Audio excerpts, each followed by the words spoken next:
दोस्तों, एक कहानी शुरू होती है शिनचैन शहर से, जहाँ का सबसे अमीर और ताकतवर आदमी है किनजैन। दुनिया उसे एक बेहतरीन बिजनेसमैन मानती है, लेकिन असल में वो बेहद खूंखार, बेरहम और कंट्रोल फ्रीक इंसान है। उससे लोग डरते हैं, उसकी इज्जत नहीं बल्कि खौफ करते हैं। अब कहानी में एंट्री होती है हमारी फीमेल लीड मिन जियांसी की। वो एक टीचर है, लेकिन हालातों ने उसे मजबूर कर दिया है कि वो किन फैमिली में काम ढूंढे। किन फैमिली इतनी अमीर है कि यहाँ टीचर बनना भी सपना माना जाता है, क्योंकि सैलरी आम टीचर्स से 10 गुना ज्यादा है। लेकिन एक प्रॉब्लम है, किनजैन को धोखा देने वाले लोग जिंदा नहीं बचते। जब मिन जियांसी पहली बार किनजैन से मिलती है, वो उसे देखकर बिल्कुल भी इम्प्रेस नहीं होता। उल्टा वो उसे शक की नजर से देखता और कहता है, तुम यहाँ कैसे आई? सब जानते हैं यहाँ कोई नहीं आ सकता। मिन डरती जरूर है, लेकिन टूटती नहीं। वो साफ कह देती है कि वो यहाँ पैसे या लालच के लिए नहीं आई, बल्कि मजबूरी में आई है। किनजैन उसे अपमानित करता है, उसकी ड्रेस पर कमेंट करता है और साफ शब्दों में बोल देता है, यहाँ आने वाली 10 में से 8 लड़कियाँ टीचर नहीं कुछ और बनने आती हैं। लेकिन मिन खुद की इज्जत के लिए खड़ी हो जाती है। वो कहती है, मेरे कपड़े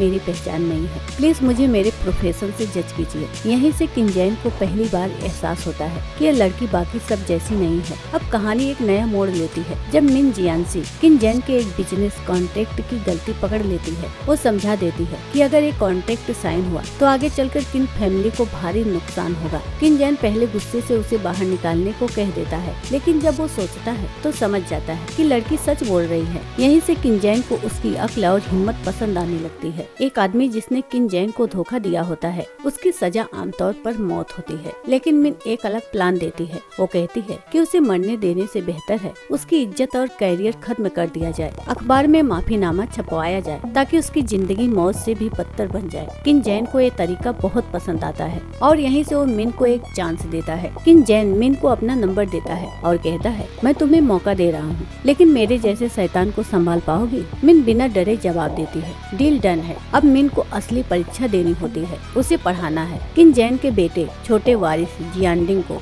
जो पहले कई टीचर्स को भगा चुका है। कमरे में डरावना माहौल, नकली डर, धमकियाँ, लेकिन मिन भागती नहीं। वो बच्चे को समझती है, उससे दोस्ती करती है और पहली टीचर बनती है जो क्लास पूरी कर पाती है। बच्चा खुद कह देता है, मुझे यही टीचर चाहिए। डिनर के दौरान साफ दिखता है कि किनजैन और मिन के बीच कुछ बदल रहा है। किनजैन का पिता भी मिन को पसंद करने लगता है, लेकिन दूसरी तरफ मिस फ्रैंक नाम की लड़की जलने लगती है। वो मिन को धमकाती है, लेकिन मिन साफ कह देती है, मैं यहाँ सिर्फ पढ़ाने आई हूँ, किसी की जगह लेने नहीं। एक फिल्म पार्टी में एक घटिया आदमी मिन के साथ बदतमीजी करता है, लेकिन किनजैन वहाँ आकर सबके सामने उसे निकाल देता है। यही पहली बार साफ होता है कि किनजैन को अब मिन की फिक्र होने लगी है। किनजैन गुलाब की जगह सनफ्लावर लाता है, जो दिखाता है उसका प्यार दिखावटी नहीं बल्कि सच्चा और अलग है। आखिरी सीन में साफ हो जाता है कि मिन सिर्फ पैसों के लिए नहीं आई। किनजैन सिर्फ विलेन नहीं है, दोनों के बीच दिमाग और दिल की जंग चल रही है और यहीं आगे चलकर पावर, प्यार और बदलाव की कहानी बनेगी। एक कहानी सिर्फ अमीर आदमी और गरीब टीचर की नहीं, एक कहानी है उस औरत की